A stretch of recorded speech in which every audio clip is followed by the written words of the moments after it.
Hi, my name is Maceo Lewis. Welcome to ML Movie Reviews. Today, I want to go over my top 10 MCU films. For those of you who don't know, the MCU started with the Iron Man movie back in 2008. The last phase, or quote unquote phase, just concluded with the Thunderbolts movie. And so there's like, what, 36 films in the MCU? And so I just want to take time to state my top 10 as of this moment after the Thunderbolts movie came out. I want to mention some honorable mentions, but let me just comment a little bit about the success of the MCU. Wow, 36 films, just under $32 billion. I mean, at one point, the MCU was averaging $1 billion a film.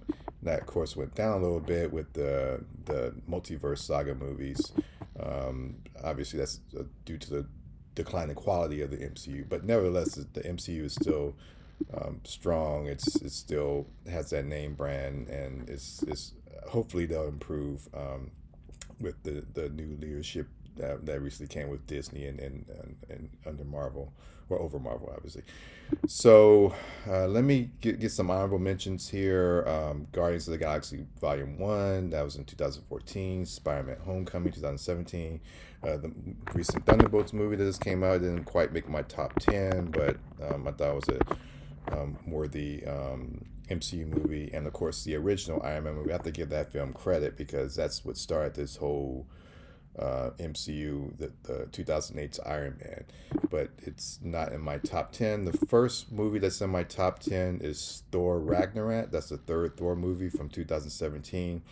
Such a fun movie. I mean, I like that opening scene with Surtur and that dialogue.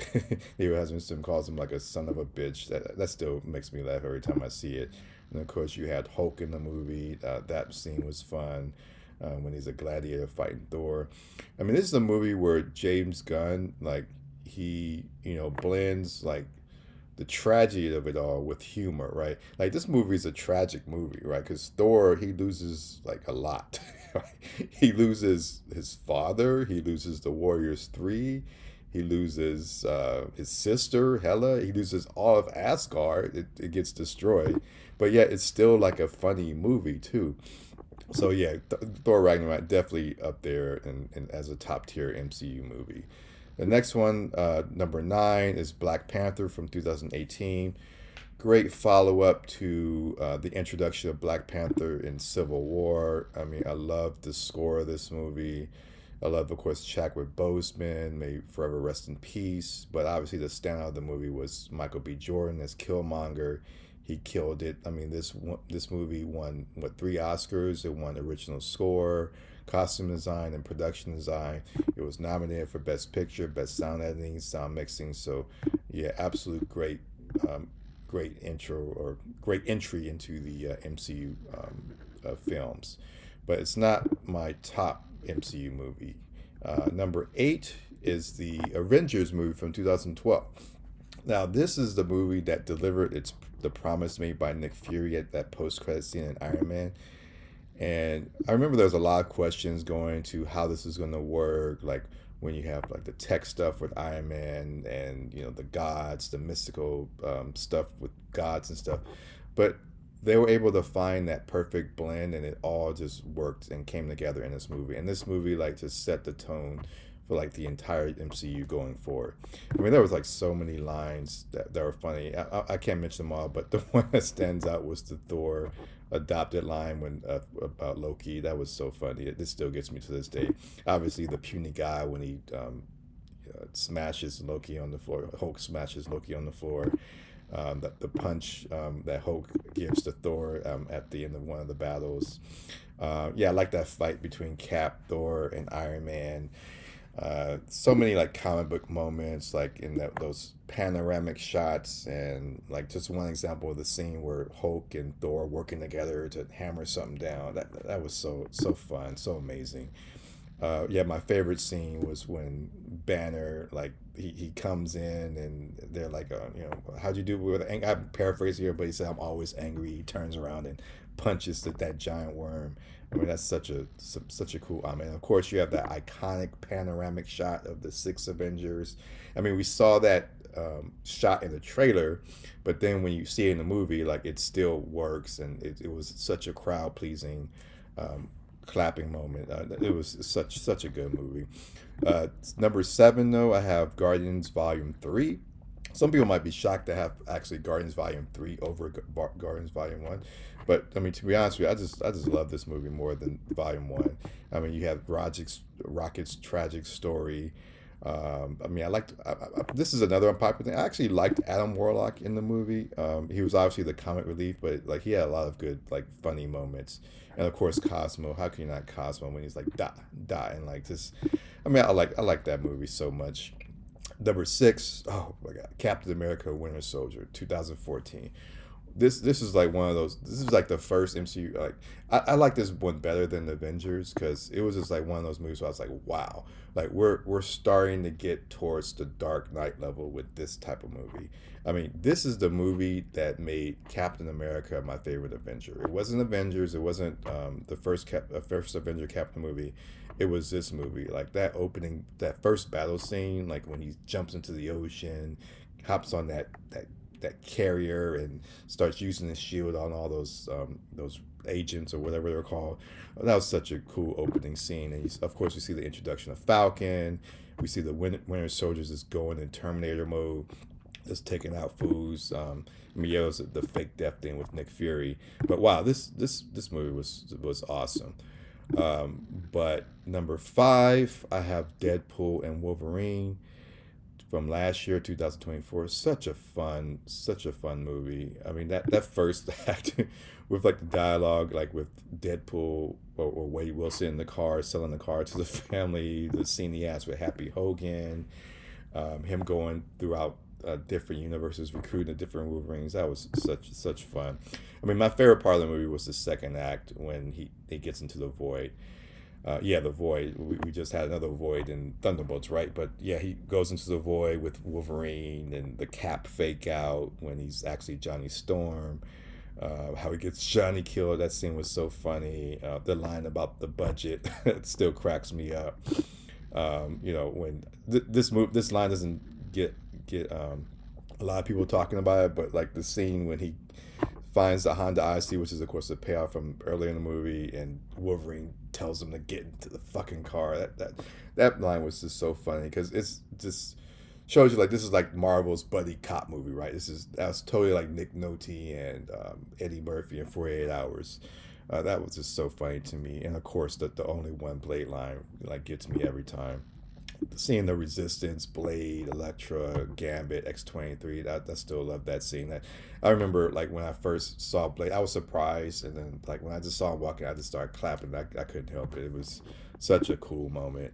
Them playing that T.I. song when they're going into Cassandra's lair.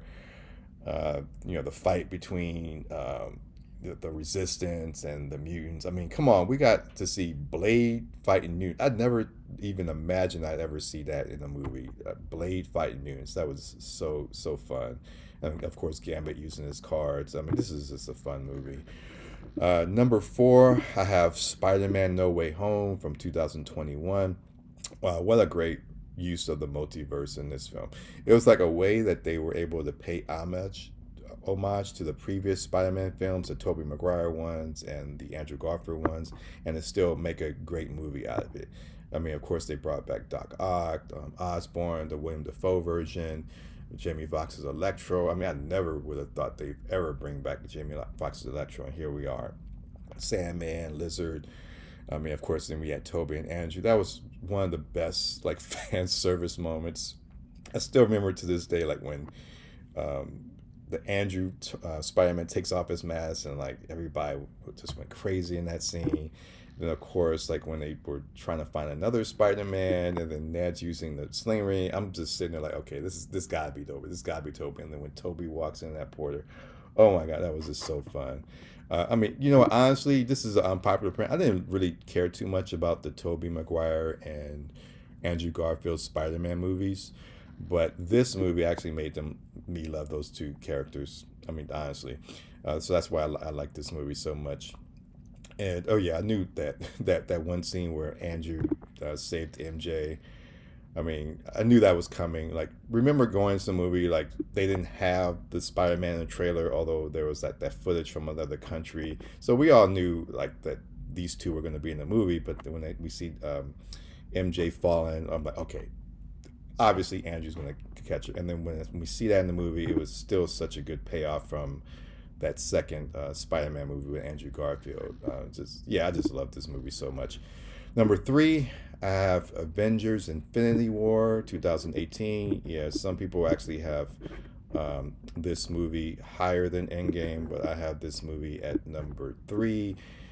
Great crossover movie, a crossover between the Avengers, Guardians, Doctor Strange, Spider-Man, all taking on Thanos, the best antagonist in the MCU as far as I'm concerned.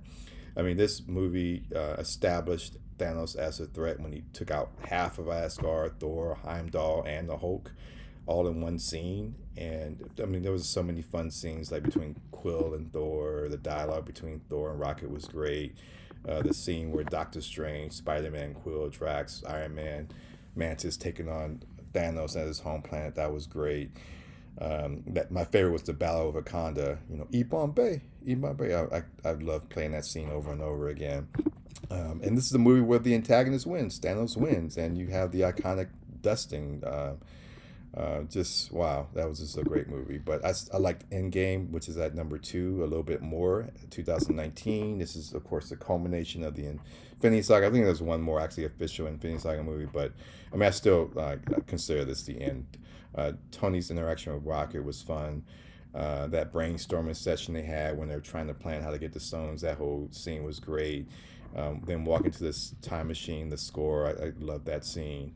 The final battle, of course, being Cap, Thor, Iron Man against Thanos. Obviously the portal scene is iconic. Cap wielding Mjolnir, Cap, facing off against Thanos' army. That iconic shot. On your left. I mean, there's so many great moments in this movie. So I have it at number two. And of course, number one I have is Captain America Civil War from 2016. Just the best of the entire MCU. I mean, I still struggle between the top three, but right now I have Civil War at the top. You have the introduction of Black Panther, Spider-Man. This is just such an interesting movie because it brings like your two main faces of the MCU, like their character arcs, basically, come to their crescendo in this movie, right? I mean, you have Tony Stark, who, obviously wanted to bring the Winter Soldier in and sign the Sokovia Accords, where Cap, he wanted to keep the Avengers neutral and, of course, help his friend Bucky, the Winter Soldier. And, these characters were on such opposite sides from where they start off in Captain America, the first Avenger, and Iron Man, the first Iron Man movie, and it all just comes together in this movie. So, and of course, obviously the airport scene. I mean, come on, that's the best action scene in the MCU. So anyway, that's my list of the top 10. I'll probably come up with another top 10 after the Superman movie comes out. I'll probably just do a top 10 for the in DC movies. And then at some point, I'll do a top 10 of overall comic book movies. So anyway, that's my thoughts. Hit ML movie reviews, subscribe so you can hear more thoughts about movies and get notices of my upcoming posts. All right, thank you.